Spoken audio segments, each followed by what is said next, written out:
ஒரு கடாய் எடுத்துக்கோங்க. அது நல்லா காயட்டும். காஞ்சோன்னே ஒரு 3லேருந்து 4 டேபிள் ஸ்பூன் எண்ணெய் சேர்த்துக்கலாம். ரிஃபைண்ட் ஆயில் சேர்த்துக்கலாம். அதுக்கப்புறம் நம்ம மசாலா பேஸ்ட் ரெடி பண்ணிடணும். கொஞ்சோண்டு தேங்காய் சேர்த்துக்கோங்க. ஒரு 6 கீறுனது.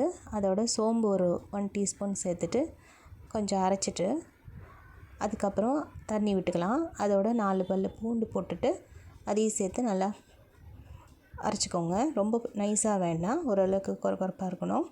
அரைச்சி தனியாக எடுத்து வச்சுக்கலாம். இப்போ எண்ணெய் சூடானதும் கடுகு போட்டுருங்க. ஒரு 1/4 டீஸ்பூன் சேர்த்துட்டு நல்லா பொரிஞ்சோன்னே அதில் நம்ம வெட்டி வச்ச வெங்காயம் கருவேப்பிலை சேர்த்து நல்லா வதக்கிக்கலாம். ஒரு 2 நிமிஷம் போல் நல்லா வதக்கிக்கோங்க.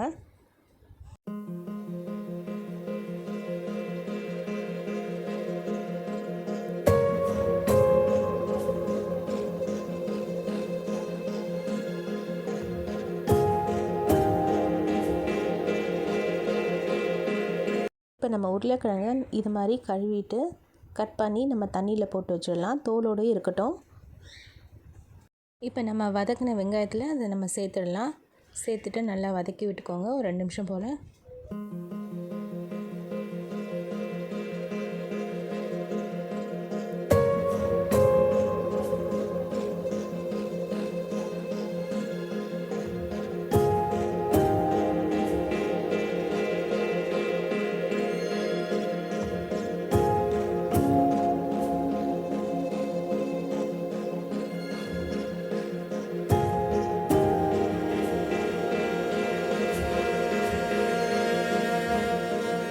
இப்போ நம்ம தனி மிளகாத்தூள் ஒரு 1/2 டீஸ்பூன் சேர்த்துக்கோங்க. அதோட 1/4 டீஸ்பூன் மஞ்சள்தூள் சேர்த்துட்டு தேவையான அளவுக்கு உப்பு சேர்த்துக்கோங்க.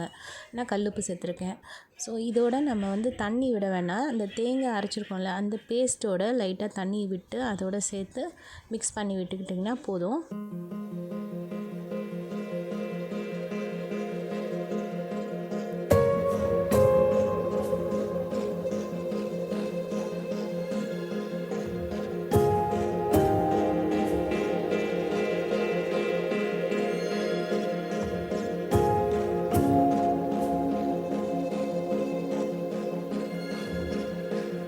இப்போ நம்ம அரைச்சி வச்சுருக்க தேங்காய் பேஸ்ட்டை அதில் சேர்த்துடலாம். சேர்த்துட்டு நல்லா மிக்ஸ் பண்ணிக்கோங்க. லைட்டாக தண்ணி தெளித்தா போதும். கரெக்டாக இப்போ 2லேருந்து 3 நிமிஷம் வரைக்கும் நம்ம லிட் போட்டுடுங்க. மீடியம் ஃப்ளேமில் வச்சா போதுங்க.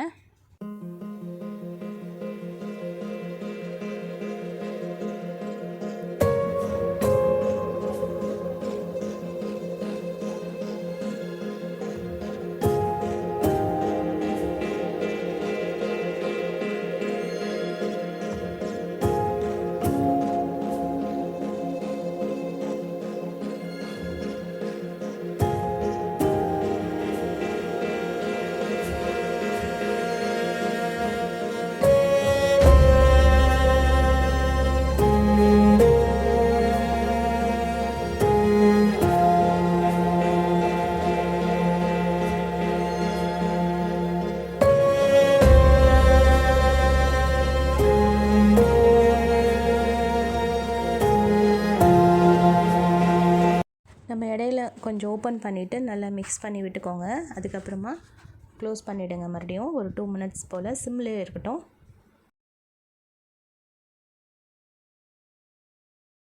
இப்போ லிட்டை ஓப்பன் பண்ணிவிடுங்க. இதுக்கப்புறம் ஓப்பன்லேயே நீங்கள் நல்லா ஃப்ரை பண்ணி வைக்கணும்.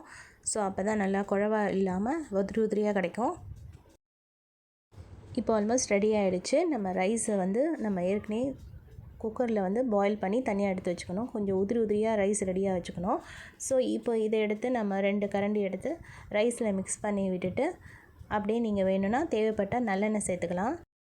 ரைஸில் கொஞ்சம் தேவைப்பட்டால் சால்ட் சேர்த்துக்கலாம் மிக்ஸ் பண்ணும்போது. இப்போ குக் ஆகிடுச்சு. நல்லா பாருங்கள், உருளைக்கிழங்கு ஒன்று நசுக்கி பார்த்தா உங்களுக்கு தெரியும் அது குக் ஆகிடுச்சா இல்லையான்னு. இது ரெடி ஆகிடுச்சு. ஸோ இதே மாதிரி நீங்களும் ட்ரை பண்ணுங்கள். ஸோ இது ஒரு சூப்பரான ஸ்பெஷலான லஞ்ச் பாக்ஸுக்கு ரொம்ப சுவையாக இருக்கும். குழந்தைகள் கூட ரொம்ப விரும்பி சாப்பிடுவாங்க.